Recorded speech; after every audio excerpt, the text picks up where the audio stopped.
Welcome to the TeacherCast Educational Network, coming to you from the TeacherCast studios since 2011. Join us each week as we bring you the latest educational news, EdTech updates, and hottest interviews with today's most influential leaders in education.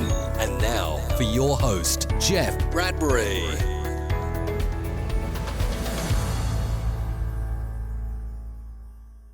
Hello, everybody. Welcome to the TeacherCast Educational Network. My name is Jeff Bradbury. Thank you so much for joining us today and making TeacherCast your home for professional development. This is TeacherCast Podcast, episode number 213. And my goodness, we have a fantastic show. Today, we're going to be talking to a college student who was recently, I'd say a few years ago, the winner of the 3M Young Scientist Challenge, sponsored by Discovery Education. I want to bring on today my guest today, Miss Hannah Herbst. Hannah, how are you today? Welcome to the show. I'm great. Thank you so much for having me. Oh, thank you so much. How are you? How is college and how is life these days? I'm doing great. Obviously, there's been a bit of adjustments due to the coronavirus taking over here. But other than that, my family's healthy and we're doing well, and I'm very grateful for that. And you are in Florida, right? Yes, I am. And so tell us a little bit about yourself. You have an amazing story. Not are you the winner of the competition. We're going to get into that, but you've kind of sped your education up a little bit. Tell us a little bit about your journey over the last couple of years. Sure. So I first got into science and research when I was in 7th grade. My dad sort of forced me to try out this summer engineering camp at Florida Atlantic University. And I was quite surprised when I walked into the camp and I was the only girl in the entire program. So at first I wasn't super into science, but after that week at camp, I just fell in love with programming and building robots. And that's sort of where my start came from. And the next year I entered the Young Scientist Challenge with my invention, which was an ocean energy collection device purposed to help my friend Ruth, who lived in Ethiopia in energy poverty.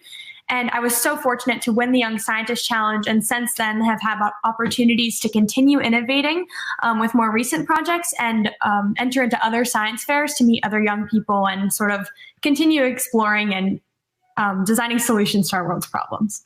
Now, you said that you were the only female that was, in your area at that time. How did that make you feel? And are you noticing it's the same thing? Are you seeing more and more females going into the STEM and sciences where you are right now? Oh, absolutely. Well, as a 12-year-old, when I first walked into that camp, of course, I was a little uncomfortable. But very quickly, I realized that the boys weren't mean to me. They were actually really excited that there was a girl there and that it wasn't all boys for once. So that was really refreshing, and I was very surprised by that. So I had a positive experience, but I know many girls who have not. So having that kindness in my life definitely changed me. And I've honestly been building robots with boys ever since then. And was still the only girl on my robotics team when I was in high school. So. You certainly are an inspiration to all of us here. I was telling you earlier before the show, I've got 6-year-old triplets. I've got 1 girl and 2 boys. I'm trying to make sure that I raise them all equally, and I make sure that she is doing all of the stuff that the boys are doing. So, as we go through here, I'm really, really intrigued by your story, because after winning the competition, you kind of did a lot of interesting things in high school and college. Tell us a little bit about the last couple of years of where you are with education. Sure. So after winning the Young Scientist Challenge, Discovery Education and 3M gave me incredible opportunities and a platform to share my research. I got to go to the White House and speak to about my innovation, which was absolutely amazing. And this year, most recently, I created a shark skin inspired bandage and won my category at the International Science Fair. So the Young Scientist Challenge definitely gave me a platform to launch my passion for innovation. Challenges like the 3M Young Scientist Challenge is all about project-based learning. We as teachers talk about project-based learning from the point of view of it's important, give the kids a challenge, give them something authentic, give them something real world. But I'm curious, from your point of view as a student, how is taking on a challenge, taking on a project different than, I would say, traditional activities that other teachers might give you, where it's, stuff that you would see at any other classroom? What is the difference, and what do you get out of having these really awesome challenges to tackle?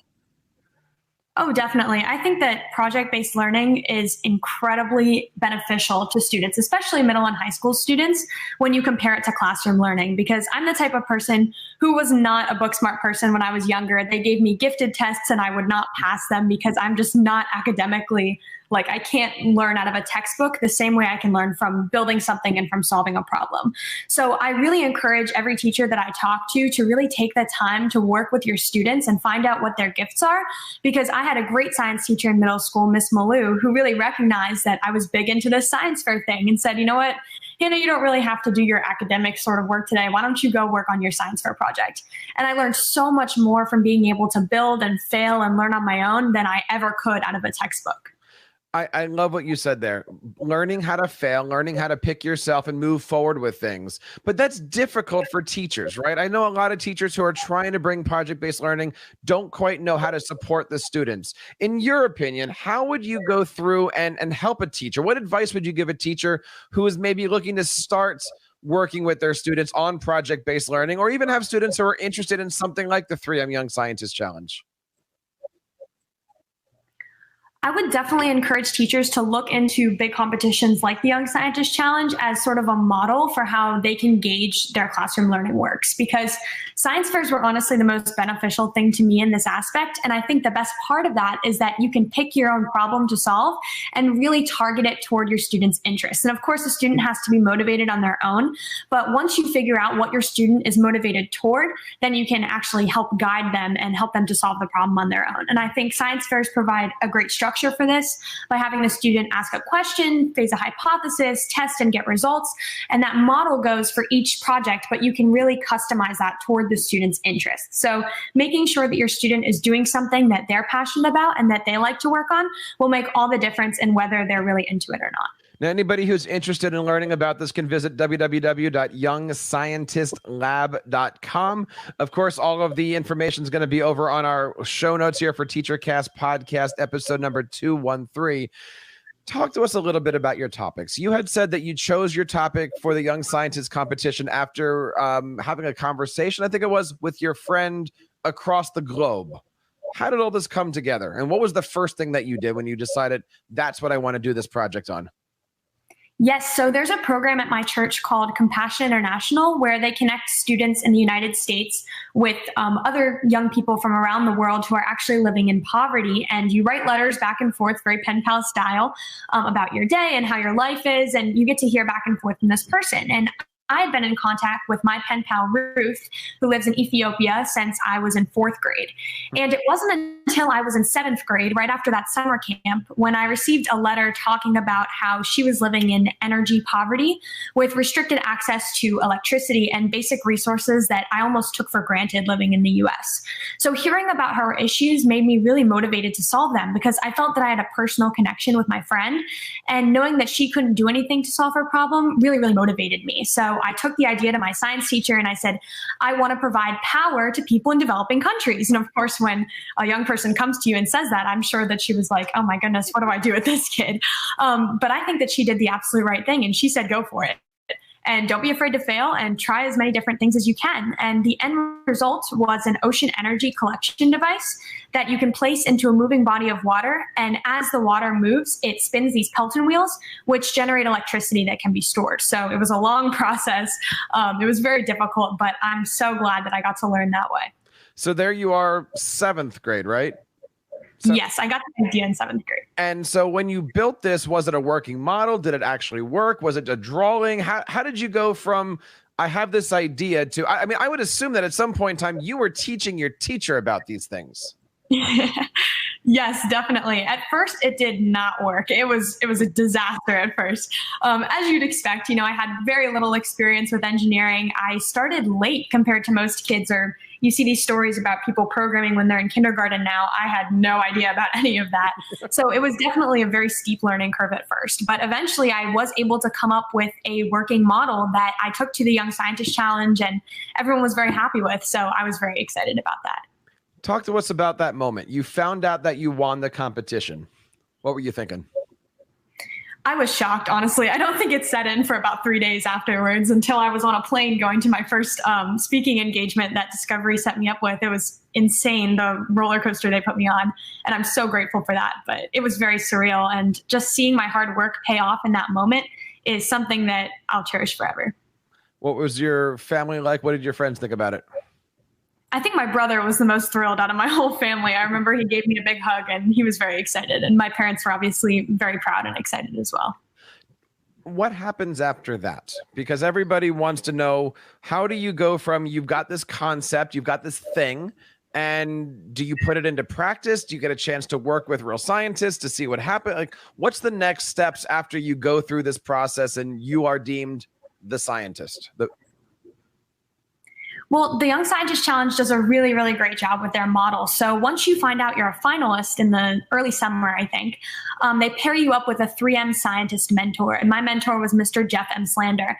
And throughout the summer, you get to work with that mentor leading up to the challenge to develop your project and to work on presenting. And it's a fantastic learning experience to get to work with a real scientist.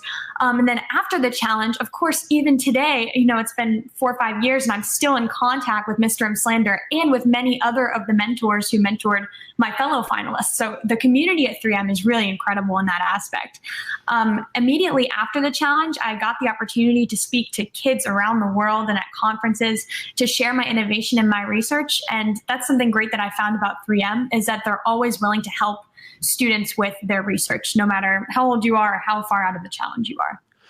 You've said a couple of times how easy this is to get into, how easy this is to start. Again, if you go over to youngscientistlab.com, there is an amazing 2-minute video that'll tell you guys everything about the challenge, how it works, how do you apply. You can certainly click on the links and check all that stuff out. But Hannah, I want to know, now that you're in college, now that you've gone through this, what does the future hold for you? Where do you see yourself in 2 years, 3 years? Where do you want to go with your life? Well, I'm really interested in computer science and computer technology. I'm actually studying management information systems in college. And I'm really interested in what we can do with data and how we can learn from that. But I'm also working on further developing my other science fair project that I worked on in high school, which is a shark skin inspired bandage. And I'm currently in the process of getting a patent for that and turning it into a company. So I'm not really sure exactly where I'm going with my life, but hopefully it'll be somewhere where I can help people. I love that. I love that you've got these things. You are creating your own project-based learning for yourself. That is such an important lesson for teachers and for students. Get your students inspired, get them into these different programs, get them mentorship. Hannah, how can we reach out to you, whether it's be a teacher or a student, and learn from you, and also, start a mentorship program with you? How do we reach out to you? Of course. Well, if you want to reach out to me directly, you can go to my website, which is www.hannahherbst.com, just my name. And there's a contact form on there that you can fill out. And I also would recommend going on social media and connecting with me at Hannah Herbst on Instagram, Hannah Herbst07 on Twitter. And there are many other young scientists you can connect with on those networks as well. So don't be shy, because we do want to hear from you. Now, last question here, Hannah. I want you to talk to the teachers. I want you to talk to the students, and most importantly, I want you to talk to the parents of 6-year-old triplets. If you have students that are out there that are interested, whether they be in middle school and available for the competition, or even, elementary school, or, 3 kindergartners, how do you start your students to have a love for this kind of activity? How do you start your students to be interested in this? And if you're not a STEMmy person, if you're not a tech person, how do you help your students to get on the right path so that way they are prepared for their futures? Oh, definitely. I think that the main thing is that everyone has someone younger than them in their life who you can reach out to and mentor. So don't be afraid to reach out to, even if you're an adult, another adult, and say, you can innovate if you want to. This is something that my dad did really well, because he is not a scientist. He was a teacher, and he put me into the summer camp program saying, Hannah, you can do it even if you haven't seen me and your mom doing it. So even if you're not in STEM, don't be afraid to get your child into a situation where they're surrounded by other young scientists working to solve these problems as well. And the way that I started my innovation for the Young Scientist Challenge was building energy collection devices from cardboard boxes in my garage. So don't be afraid to grab the resources that you have around you and use those. You don't need a fancy lab to be a scientist. You can make things out of whatever you have at your hands. Hannah, you're extremely inspirational. Thank you so much for coming on this show. But I do have one more question for you. And this is clearly not the podcaster question. This is the father question. What would you say to that girl that finds herself in a room and she's the only girl and it's her turn to shine and kick some tail? Don't be afraid. Just go for it, because that's what I ended up doing, even though I was scared. And I would encourage every girl to do that. Very, very cool. Hannah, you are certainly an inspiration. Thank you so much for coming on the show today. And obviously, look, congratulations on not only winning the competition a few years ago, but all of this success. I know you've got some things going on down in Florida, as everybody has this time of year. So stay safe. Keep in touch. We would love to have you back on when your company goes public and you're making millions of dollars off of your awesome ideas. One last time, Hannah, how do we get a hold of you? You can go to my website, www.hannahherbst.com, or reach out to me on Instagram, Twitter, and Facebook. They're all linked on my website. And Thank you so much for having me. And I certainly hope that you guys certainly do that. And of course, all the resources are going to be over on our website over at teachercast.net. This is podcast episode number 213. We want to thank our friends at the 3M Young Scientist Challenge and Discovery for helping us put all of these things together. More information for this amazing opportunity can be found at youngscientistlab.com. I hope you guys have a chance to check it out. It is an amazing program for all of your students in the middle school years. And my friends, that wraps up this episode of the TeacherCast Podcast. On behalf of Hannah and everybody here in the TeacherCast Educational Network, my name is Jeff Bradbury, reminding you to keep up the great work in your classrooms and continue sharing your passions with your students. You've been listening to the TeacherCast Educational Network, hosted by Jeff Bradbury. Please reach out to the show with all of your questions on Twitter @TeacherCast or online at www.teachercast.net. Be sure to subscribe to our podcast so you don't miss any future episodes. And please take a moment to write a review in the App Store.